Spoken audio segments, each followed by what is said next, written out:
ఈ రోడ్డు చూడండి ఎంత ప్రశాంతంగా ఉందో. రోజుకి కొన్ని వందల వెహికల్స్ ఈ రోడ్డు మీద వెళ్తుంటాయి. చాలామంది పుణ్యకార్యాలకు వెళ్తుంటారు, మరి కొంతమంది శుభకార్యాలకు వెళ్తుంటారు, కొంతమంది వాళ్ళ వృత్తిపరంగా వేరు వేరు పనులకి వెళ్తుంటారు. చాలామంది పిల్లలు అభివృద్ధి చెంది మంచిగా ఒక గొప్ప స్థాయికి వెళ్ళాలని కళాశాలకు వెళ్తుంటారు. అలాగే వాళ్ళకి తెలియని విషయం ఏంటంటే మళ్ళీ తిరిగి సేఫ్గా ఇంటికి వస్తారో రారో అనేసి డౌటే. మొన్న కర్నూలు బస్ యాక్సిడెంట్ అదొక పీడకల. అది ఆ పీడకల నుంచి ఇంకా బయట పడకముందే మరో దారుణం జరిగింది. చాలా చోట్ల అసలు రహదారులు అనేవి రహదారులా కాకుండా అవేవో పొలాలకి వెళ్ళే దారిలా ఉన్నాయి. చాలా భయానక స్థితిలో ఉన్నాయి ఒక్కొక్క దారి కూడా. రంగారెడ్డి డిస్ట్రిక్ట్ చేవెళ్ళలో tipper lorry and RTC bus దుర్ఘటన జరిగిందండి. చాలామంది చనిపోయారు. రెండు తెలుగు రాష్ట్రాల్లో ఒకటి తర్వాత ఒకటి వెంట జరగడం చాలా బాధాకరం. అలాగే ఈ దారుణమైన ప్రమాదంలో 12 నెలల చిన్న బేబీ, తన తల్లి ఇద్దరు కూడా చనిపోయారండి. ఆ సంఘటన చూడడానికి చాలా. ఆ తల్లి తన బిడ్డతో ప్రయాణం చేస్తూ ఎన్ని కలలు కన్నదో, ఎన్ని కోరికలు కోరుకుందో ఆలోచిస్తేనే మనసు తరించుకుపోతుంది.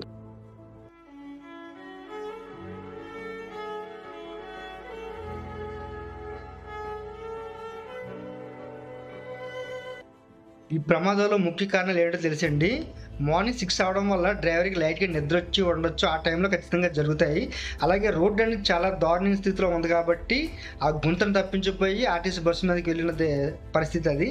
అలాగే చాలామంది అక్కడ చెప్తున్న విషయం ఏంటంటే ఆ రోడ్లో ఖచ్చితంగా 1 నుంచి 2 వరకు రోజు జరుగుతుంటాడు యాక్సిడెంట్, చిన్నది అవ్వచ్చు పెద్ద అవ్వచ్చు.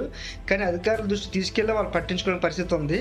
అలాగే ఆ టిప్పర్ డ్రైవర్ అనేవాడు చాలా ఓవర్ స్పీడ్లో వెళ్ళి ఓవర్టేక్ చేయడం వల్ల ఖచ్చితంగా జరిగిందంటారు చాలామంది. దీని మీద దృష్టి సాధించి ప్రభుత్వాలు కూడా ఖచ్చితంగా సరైన రూటు, అంటే చాలామంది చనిపోయారు, వాళ్ళకి ఏదో డబ్బులు ఇస్తుంటారు. అది కాకుండా ఒక మహా అయితే 3-4 కోట్లు అవుతుంది, అని ఖచ్చితంగా చెయ్యాలి. రిపీట్ అవ్వకుండా చూసుకోవాలని చాలామంది కోరుకుంటున్నారు.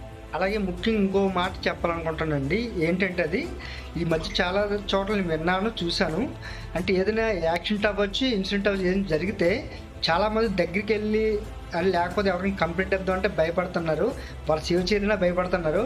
అటువంటిది అసలు దృష్టిలో నుంచి పూర్తిగా తొలగించండి. ఎందుకంటే పూర్తిగా చట్టాలన్నీ మారిపోయి ఎవరైనా ఆపదినప్పుడు ఖచ్చితంగా మీరు హెల్ప్ చేయాలి. ఆ టైంలో మీరు హెల్ప్ చేస్తేనే వాళ్ళు బ్రతుకుతారు. అంతేకాని ఎవరో వస్తారు, పోలీసులు వస్తారు, మనకి ఎందుకు లేనిపోయిన రిస్క్ అని ఎవరు నెగ్లెక్ట్ చేయకండి. నెగ్లెక్ట్ చేస్తే ఒక నిండు ప్రాణాన్ని బలి తీసుకున్నట్టు ఉంటుంది మీ చేతులారా.